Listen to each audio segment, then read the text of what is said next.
There's no way I'd let my Jack raise his hand to me. I tried it once. I chased him around the flat with a rolling pin. He was like, "Oh no, Sal, please no." Went running off into the yard and knocked himself in the toilet. Oh, it was funny, really.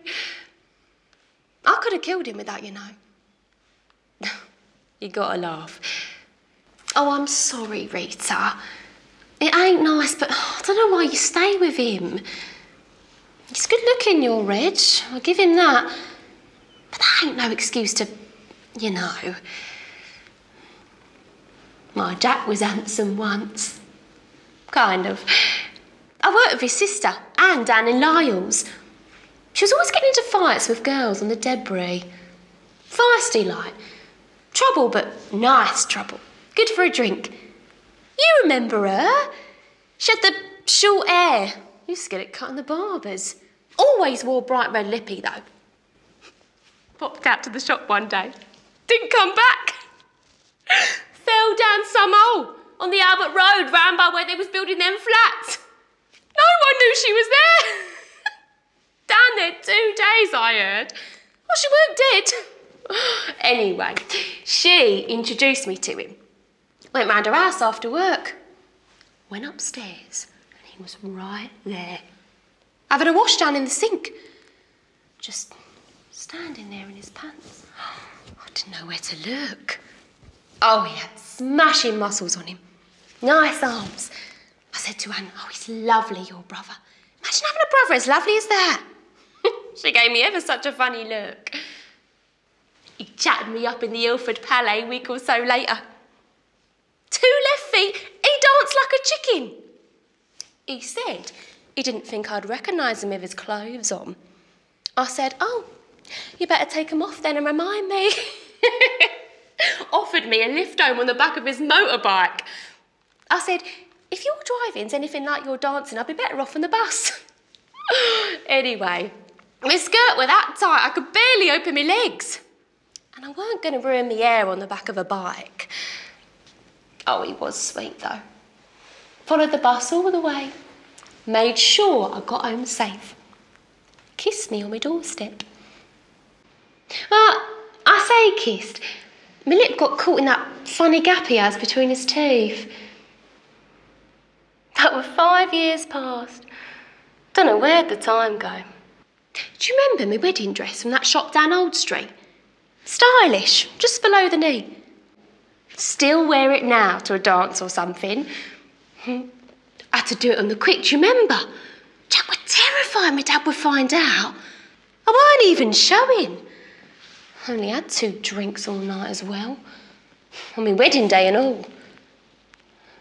Fat load of use that was. Still just me and him. I'd like to say it's not for lack of trying, but... Oh, what use is he when he comes home from the pub? Slobbers on the pillar. Even pissed the bed last week.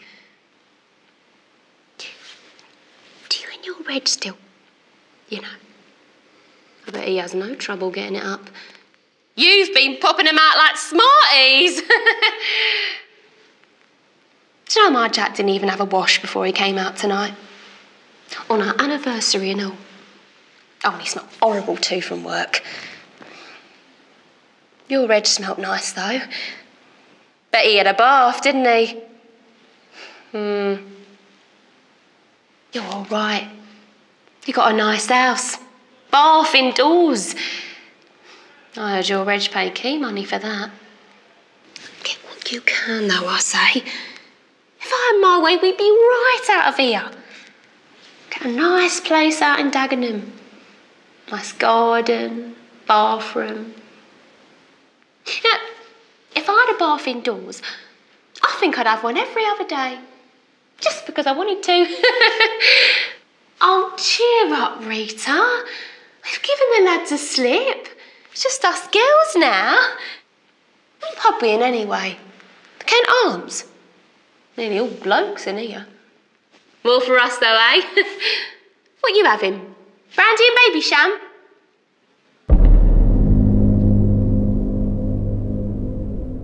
What do you think you're doing turning up for the shift in a state like this, eh? I've got 11 other blokes to think about. You can barely stand up, let alone offload a boat. I've got a good thing with Blue Star. I've got the best meat job in the dock. The lads are happy. I can't have word going round that I've got a drunk on the gang, can I? Risk getting a whole lot of us taken off. Just get off home. Or get off down to Baths at least, you reek of booze and I don't know what else. I'm sure I can find some new lad to fill your place, make up the numbers. I don't look so worried. It's only for today. Come back Monday. Unless, of course, that new fella makes a good impression, works hard, fit, young, keen to get onto Reg's gang. What do I do then? Be ashamed to dash some young lad's hopes of getting to work with one of the best gangs on the dock? I'm playing with ya. You know I've all space for you, Jack. Not gonna let you fend for yourself after one of your little mishaps. So would you say you're telling her? Out with Reg, playing poker, you're gonna have to come up with something better than that. You ain't got enough nous, let alone enough money to be playing poker. Sally might be pretty, but she ain't stupid for a bin. Fit bin. But, yeah, a bin all the same. She'd do well as a brass, she'll sell. She'd make a good living as that. Do better than trying to live off the money that you bring home after another of your secret nights out, becoming a bit of a habit, this. But don't worry, Reg is here to help ya. I'll go pay her a visit if you want. Tell her you've been out all night, you lost a whole bunch of dough that I borrowed you playing poker, and you said she'd pay me back. So how much are you saying I borrowed you? No? Enough to go around and fuck your wife? Hey, I just said I'd fuck your wife. Ain't you gonna clout me or something? Just standing there with your mouth hanging out all open. Well, maybe you want to pay me back. Like last time. Relax, Jack. You're sweating like a pig. I'm just messing. But that pub I seen you going to, they call it the Bent Arms for a reason, because it's full of queers. Not good, is it, Jack? Falling out of a place like that at 5 in the morning, then bowling up here at 6, expecting me to give you work? What the lad's gonna think? It's bad enough you letting them down, turning up pissed, falling over, let alone have them think they've got a queer on the gang. What do I tell him? Oh, what's Jack fucked off? Oh, he's been hanging out with them queers all night. He'll be back Monday. Not gonna go down well, is it? Do you know exactly what they'd do, Cha, if they found out? So there's me, with a man down. I've got to lie to your wife. I've got to keep 11 men off your case. That's got to be worth something. How much is it worth to keep my big, fat, noisy gob shut? Same deal as last time. Nah. You're going to have to come up with something really special. Maybe you've been learning some new tricks down that pub of yours. How do you suppose you're going to pay me back, eh? What you got for your Uncle Reg this time?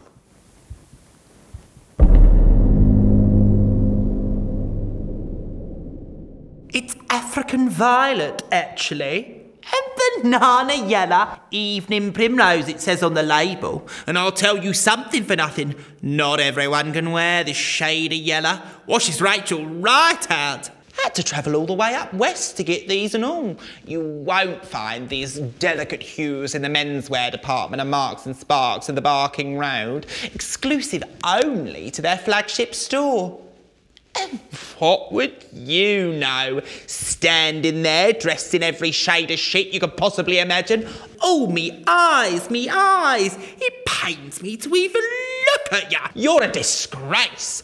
I told Rachel to go easy on the booze and the pig and whistle, but she won't listen. And her lally's cross so tight on the number 69, her eek started to match that purple jumper of hers. Sorry, Rach. African violet. One last bump on the road and off she scarpers and we end up in this dump. Fine way to end a jolly uptown. Oh, we was having a lovely troll down the dilly and all. Varda the attractions, as it were. Have you seen the statue? It's ever so nice. Gang to the Bonaroni. Check out the trade if you get my drift. which I very much doubt you do, sitting here, having a parlay, minding our own business, desperately trying to savour a rather warm glass of your mother's ruin. Is there a shortage of ice in custom house, as well as a dearth of sartorial savoir-faire? And yes, before you ask, that's your actual French. Our Ted down the Kent wouldn't dare serve up this pond water. And you're lucky it's just me and Rach here. If Stella had been with us, she'd give you such a dressing down. You'd be aching to crawl back to that putrescent hole of slop from which you so erroneously deigned to crawl. I'm guessing that's why we get the likes of Princess Margaret popping in for libation of an evening down our end. You'd be lucky to have Harold bloody Steptoe spit on your doorstep. And to think I had the lack of foresight to assume you was coming over here to help us sort out a little disagreement about the urns on top of the palace. That's Buckingham, not the crystal. You see, I was saying there's the ashes for Henry the Watsits and one for his trouble and strife, whose head he chopped off. You know, the one with 3 tits. Rachel here said if she had 3 knockers, why'd he chop her block off? Because she kept running around flashing them at all the fellas. I said, I know I would. And then she starts going on about the Russian ballet dancer with 3 balls. You know, Rudolph Eugenika Bolokov. Exactly. You see, you ruined that punchline the minute you shuffled over here, your pathetic excuse for humanity, spouting your puerile crap about us wearing the wrong kind of jumpers in a place like this. I'd like to remind you, this is a free country. Some of us still remember the war and what we fought for, but not in here. Oh, no. The insults. The insults. What was it you called us? Pervs and perverts! Well, you forgot about one. Pansies, and I get very upset when jossers like you forget the name of flowers. Now, I suggest you start treating us with the respect we deserve, or next time you'll get every queen worth her salt in the Kent Arms down here giving you a piece of her mind, and I'll tell you something for nothing. They may act like royalty on home turf, but they got gobs like dockers and fists to match. Now repeat after me before I get really, really angry. It's African violet and evening primrose, not banana fucking bleeding yellow!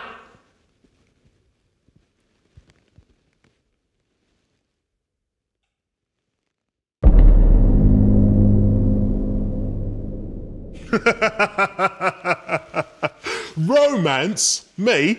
Are you kidding? Closest thing I got to romance is when some bloke other side of town invited me round his gaff for dinner. I was like, that's nice, ain't it?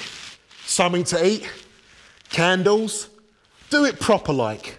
Not just a quick noshing of cars, eh? Fella only tried to show me how to use a knife and fork. I was like, are you having a laugh?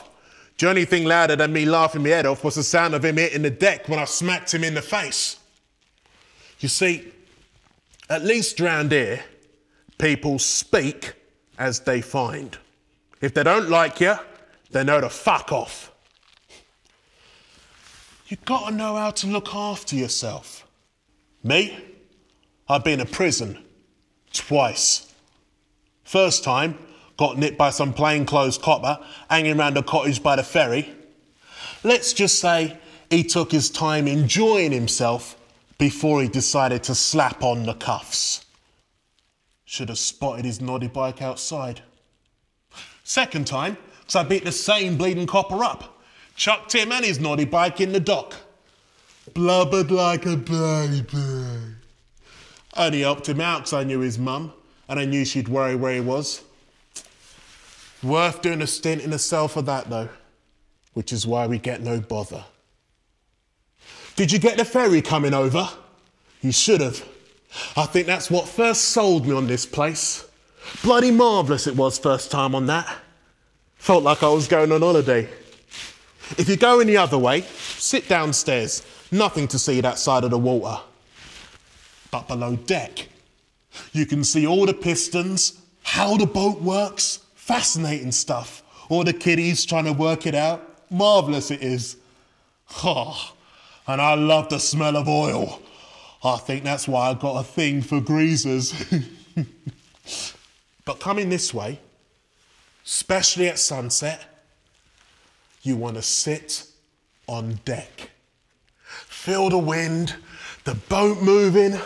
For a minute, you could be at sea. Tate's all lit up like this huge lump of golden sugar. Factories round there, they chuck out shit all day, horrible. But in sunset, it's like a magical kingdom. It's another world. And you must have seen the boat just come into the dock. Jesus. Sometimes I stand there in the middle of the road and think, there's a bleeding ship at the end of my street and it's 5 times the size of me house. 5 times, I tell you. I have to pinch myself. When you go out for a piss, take a moment by the bogs. Listen, I know they stink to high heaven, but just breathe through your mouth. Which is hard for a fella to do when he's on his knees between your legs with his mouth full, if you know what I'm saying. But stand there. Take a look at the ship. It's like watching a film where a beautiful woman gets whisked far away in search of love before she dies. The festoons hanging between the masts, the little lanterns and cabins all lit up. Our crooked old pub, the Kent Arms, all in silhouette like a little gingerbread house in a fairy tale. Sometimes I think this is the prettiest place on earth. But romance? You can keep your romance for your Mills and Boone. In here, just be thankful no one throws a bottle at your head. Someone tried it once, said it was an accident, said he was aiming for the bloke on the other end of the bar. I was like, oh really? Knocked him out. Sorry mate, my fist was aiming for the bloke behind you. Never threw a bottle in here again. One of me best mates now. That's what it's like round here. Another drink?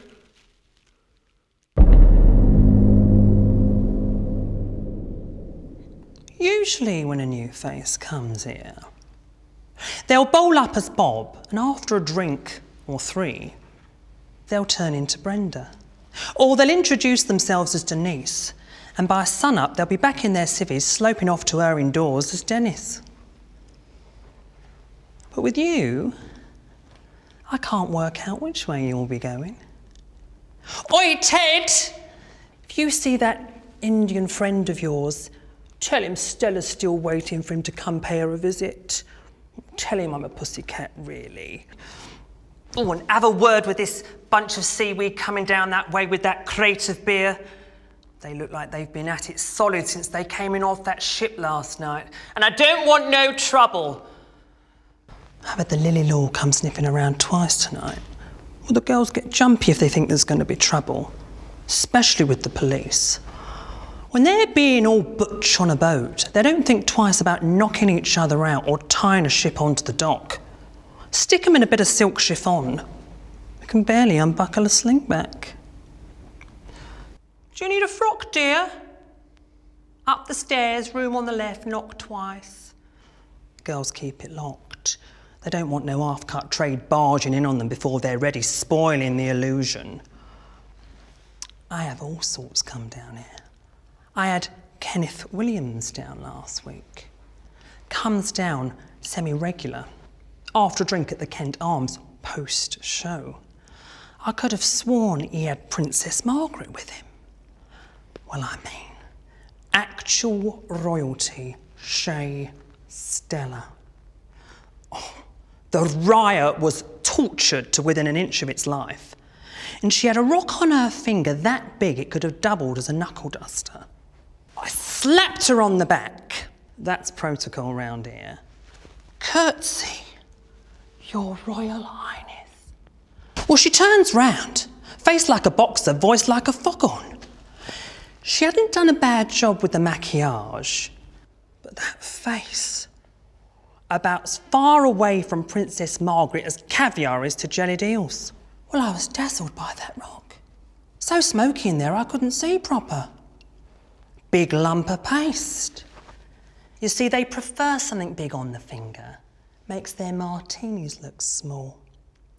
Some bit of trade off a ship they tarted up for a laugh. Landed up staying here for 2 nights. You're not coming in here with those boots on. Not on my carpets. Take them off or sling your hook. If you come in and your feet stink, you can wash them in the scullery. Ted, sling these 2 in the back slum. I don't think they're ready for upstairs yet. Oh, I insist on clean feet. Well, it's me who has to supply the shoes. I have shoes in all sizes. The girls bring them in for me from their travels. I find Australian women tend to have big feet. Of course, I'm never going to find something to fit a docker with size 12 plates. But with an open-toe slingback, at least your biscuit can hang out the back and your kippers can get a bit of breathing room. I had this one fella in. He was so nervous because he hadn't cut his toenails. They looked like pork scratchings. I even offered to cut them for him. He wasn't having any of it. Said if his missus saw, she might start thinking he'd gone soft. Now I know you've got to be careful. Toenails? That's basic hygiene. Ted, watch the door. I'm getting out of these shoes. Oh, my dogs are barking. Are you coming in then?